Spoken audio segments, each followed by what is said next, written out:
जय श्री कृष्ण। राधे श्री हरि। जब इस संसार में किसी शिशु का जन्म होता है तो उस परिवार में बहुत खुशी का माहौल होता है।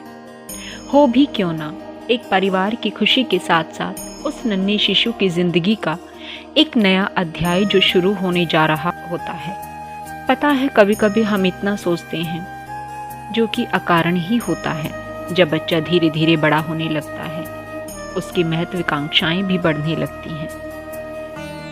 अच्छी बुरी आदतों के साथ बड़े होना, परिवार चलाना, अपना फर्ज अदा करना, बचपन, फिर युवा अवस्था, फिर धीरे धीरे उम्र का दायरा बढ़ते जाना और वृद्धा अवस्था को प्राप्त होना। और फिर एक समय ऐसा आता है कि हमारा अगला अध्याय शुरू होने वाला होता है। और अब आप समझ ही गए होंगे, हाँ, ये अध्याय खत्म। अब बताइए, इस जन्म और मृत्यु तक के सफर में क्या तो पाया और क्या खोया। अगर सोचें तो बड़े ध्यान देने वाली बात है। अगर आप एक नास्तिक हैं तो शायद ही आपको ये बात समझ आए, लेकिन अगर आप कर्म प्रधान हैं, आस्तिक हैं, तो शायद हरि कृपा एक दिन आप पर जरूर होगी। तब शायद आपको समझ आए। कर्म प्रधान व्यक्ति अपना फर्ज अदा करते हुए अपनी मेहनत से अपना और अपने परिवार का जीवन निर्वाह करता है। उस मनुष्य पर भी ईश्वरीय कृपा उसको ना पता होते हुए भी होती है। जानते हो क्यों? उसके पूर्व जन्मों के कारण। जब हमारे ऊपर श्री हरि की कृपा किसी न किसी जन्म में हो रही होती है, तभी ठाकुर जी हमें सद्मार्ग पर चलाते हुए हमें रास्ता दिखाते हैं। फिर वो किसी भी रूप में आपका मार्गदर्शन करें, माता पिता, भाई बहन, पत्नी, बच्चे, किसी भी रूप में। एक बार अगर ठाकुर जी अपने भक्त का हाथ पकड़ लें तो वो कभी अपने भक्त को अकेला नहीं छोड़ते। वो सबके हृदय में वास करते हैं। पहचानने की देर है, अगर हमने ये मनुष्य जन्म लेकर भी अपने प्रिय प्रियतम की भक्ति नहीं की, तो जब हमारा अंत समय आएगा और हमारी हाजिरी ऊपर की अदालत में लगेगी, तो हम क्या कहेंगे कि जिसने मनुष्य जन्म देकर इतना सुंदर पल मौका हमें दिया, माया के अधीन होकर हमने वो सब कुछ गवा दिया, जैसी धुंधकारी ने गवाया था। जी हाँ, श्रीमद् भागवत का महात्म्य। तुंगभद्रा नदी के किनारे आत्मदेव नाम का एक ब्राह्मण रहता था। उसके पास किसी चीज की कमी नहीं थी, लेकिन वो फिर भी दुखी था। क्यों? क्योंकि उसके कोई संतान नहीं थी। आत्मदेव ब्राह्मण की पत्नी का नाम धुंधली है। आत्मदेव संतान न होने के कारण आत्महत्या करने गया है। तभी ईश्वरीय कृपा से वहां एक संत आते हैं और उससे इसका कारण पूछते हैं। तब वह ब्राह्मण रोते हुए उन संत को बताता है कि मेरे घर में कोई संतान नहीं है, मेरे घर में पुत्र नहीं है। संत ने उसे खूब समझाया कि इतना दुखी होने की बात नहीं, तुम्हें अपना कल्याण खुद ही करना है। कलयुग के पुत्र ऐसे होते हैं कि उनको माता पिता का श्राद्ध करने की फुर्सत नहीं होती है। कलयुग में संतान माता पिता के उपकार को भूल जाती है। शरीर में जो रुधिर है वह माता ने दिया है, शरीर में जो हड्डी और मांस है वह पिता ने दिया है। माता पिता के उपकार कभी भूलना नहीं। संत ने ब्राह्मण को खूब समझाया, लेकिन आत्मदेव को तो संतान चाहिए थी। उसे अपने संतान को गोद में खिलाना था, लाड़ दुलार करना था। वो नहीं माना। संत ने कहा, तुम्हारे भाग्य में पुत्र का सुख नहीं लिखा है तो दुख। भगवान अगर कभी मन की हमारे पूरी करते नहीं, तो बस विश्वास यही करना कि वो सब हमारे लिए सही नहीं, क्योंकि वो हमारे परम पिता परमेश्वर हैं। सोचते हैं जो भला हमारा, बुरा कभी सोचते नहीं। तब ब्राह्मण ने कहा, मैं भले ही दुखी हो जाऊं, पर घर में पुत्र होना ही चाहिए। उसने संत से बहुत आग्रह किया। तब संत ने उसे एक फल दिया और कहा, इस फल को घर ले जाओ और अपनी पत्नी को खिला देना। फल खाने से पेट में गर्भ रहेगा। गर्भ रहने के बाद दोनों का जीवन पवित्र होना चाहिए। गर्भावस्था स्त्री के लिए शास्त्रों में बताया है, सगर्भा स्त्री जैसा कर्म करती है, उसके कर्म का असर गर्भ के ऊपर होता है। बालक पेट में आए उसी दिन से उसको अच्छे संस्कार देने की जरूरत है। पुत्र होने से सुख नहीं मिलता है, सत्पुत्र होने से सुख मिलता है। उसको अच्छे संस्कार देने चाहिए। दोनों का जीवन पवित्र होना चाहिए। संत ने फल दिया। आत्मदेव फल को लेकर घर में गया है। उसने पत्नी के हाथ में फल दिया, खिलाया नहीं। उसकी पत्नी ने अपनी छोटी बहन को सारी बात बताई कि मुझे फल खाने को कहते हैं, फल खाने से गर्भ रहेगा, पुत्र होगा, मुझे फल नहीं खाना, मैं ऐसे ही ठीक हूँ, मुझे दुर्बल नहीं होना और ना ही किसी तरह की कोई झंझट में पड़ना है, मैं ऐसे ही ठीक हूँ। धुंधली ने वह फल खाया नहीं। उसकी छोटी बहन कहती है कि ये फल गाय को खिला दे, जो होगा वह गाय को होगा। कुछ महीने बाद मेरे यहाँ संतान होगी, मैं अपनी संतान तुम्हें दे दूंगी। धुंधली ने वो फल गाय को खिला दिया। आत्मदेव के साथ कपट की। विश्वास कभी भी किसी पर आंख बंद करके करना नहीं। थोड़ा सा भी चूक गए तो फल बुरा भुगतना पड़ेगा यहीं। कभी किसी के बहकावे में आना ना तुम, ईश्वर के दिए तोहफे ठुकराना ना तुम। बुराई की उम्र ज्यादा होती नहीं, कष्ट सहा होता अगर इस शरीर से तो धुंधली यूं उम्र भर रोती नहीं।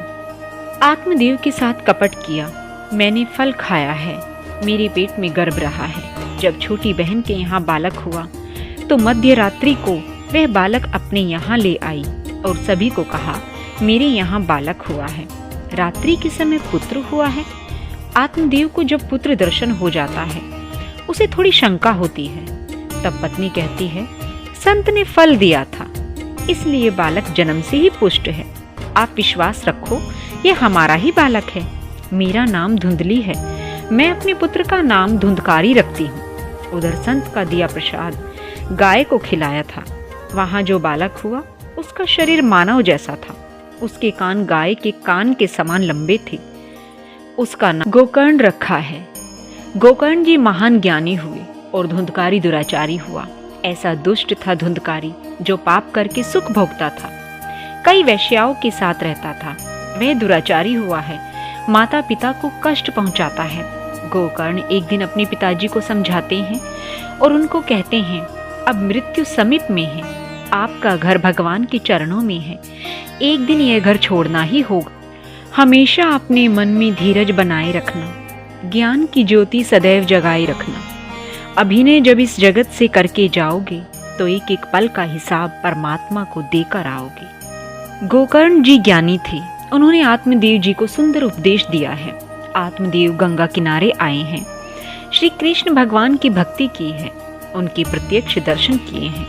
जीव और ईश्वर का मिलन हुआ है। जो भागवत का आश्रय लेता है वह देव हो जाता है। धुंधकारी 5 वैश्याओं को घर में लाया है। गोकर्ण जी सोचते हैं घर में कुसंग है, मेरा जीवन बिगड़ जाएगा।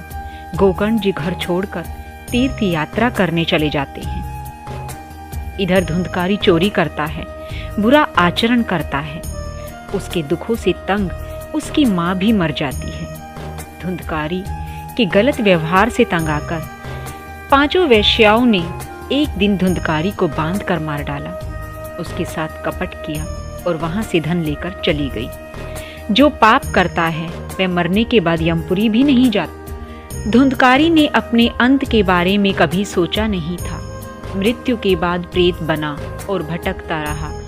वहीं कहीं किस्मत थी अच्छी कि गोकर्ण जैसे महान ज्ञानी मिले, श्रीमद् भागवत की कथा सुनाकर जिन्होंने उसका उद्धार किया था। धुंधकारी को बांधकर मार डाला, उसके साथ कपट किया और वहां से धन लेकर चली गई। जो पाप करता है वह मरने के बाद यमपुरी भी नहीं जाता, वह प्रेत हो जाता है। धुंधकारी प्रेत योनि में गया है। उसे दुख होता है, प्यास बहुत लगती है, जल दिखता है किंतु वह पानी पी नहीं सकता है। प्रेत योनि में अति दुख भोगना पड़ता है। धुंधकारी अति पाप करने से प्रेत हुआ है। गोकर्ण जी ने सुना कि उनके भाई की दुर्गति हुई है, अतः उन्होंने गया क्षेत्र में धुंधकारी का भी श्राद्ध किया। तीर्थ यात्रा पूर्ण करके गोकर्ण जी अपनी जन्मभूमि में आए हैं। रात्रि के समय धुंधकारी रोता है, वह बहुत दुखी है। गोकर्ण जी ने पूछा, तू कौन है? उसने कहा, मैं तुम्हारा भाई हूँ। वैश्याओं ने मुझको मारा है, मेरी दुर्गति हुई है। गोकर्ण जी कहते हैं, भाई तुम्हारा तो मैंने गया जी में श्राद्ध किया है। धुंधकारी ने कहा, मैं ऐसा पापी हूँ कि श्राद्ध करने पर भी मेरा उद्धार नहीं हुआ है। श्राद्ध करने से जीव को सद्गति मिलती है, वासना से मरण बिगड़ता है, इसीलिए जीव की दुर्गति होती है। श्राद्ध करने से जीव को अच्छी जगह मिलती है, किंतु श्राद्धादि कर्म करने से जीव जन्म मरण त्रास से नहीं छूटता है। गोकर्ण जी ने सूर्य नारायण भगवान से पूछा, मेरे भाई का उद्धार हो ऐसा कोई उपाय बताओ। सूर्य नारायण ने कहा, उसके लिए भागवत की कथा कहो। गोकर्ण जी ने आषाढ़ के महीने में अपने घर में भागवत की कथा कही है। गांव के बहुत से लोग आए हैं। कथा में बहुत भीड़ हो गई। जिस धुंधकारी का उद्धार करने के लिए कथा होने वाली थी वह भी वहां आया है। 7 गांठ के एक बांस पर बैठकर शांति से कथा सुनता है। प्रथम दिन की कथा पूरी हुई। बांस की एक गांठ टूट गई। दूसरे दिन दूसरी गांठ टूटी। परीक्षित मोक्ष की कथा सुनाई। 7 गांठ वाला बांस टूट जाता है। उसमें से एक देव पुरुष बाहर आता है।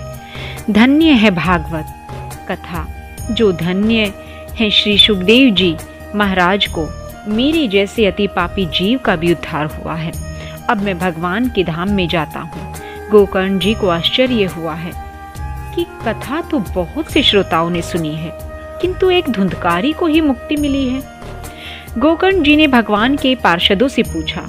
पार्षदों ने कहा, इस धुंधकारी ने एकाग्रचित कथा सुनी है। कथा सुनने के बाद उसने बराबर मनन किया है, यहाँ तक कि उपवास करके कथा सुनी है।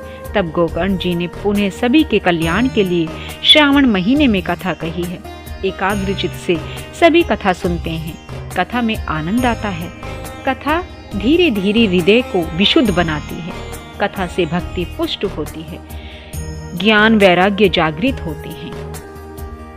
धन्य है श्रीमद् भागवत कथा को, धन्य है श्री भगवत भक्ति को। दुराचारी जब करे प्रायश्चित, एकाग्रता से जब जाए हरि शरण में, मन का कपट मैल सब धोए कथा से, तभी मिलती है उसको भक्ति की शक्ति।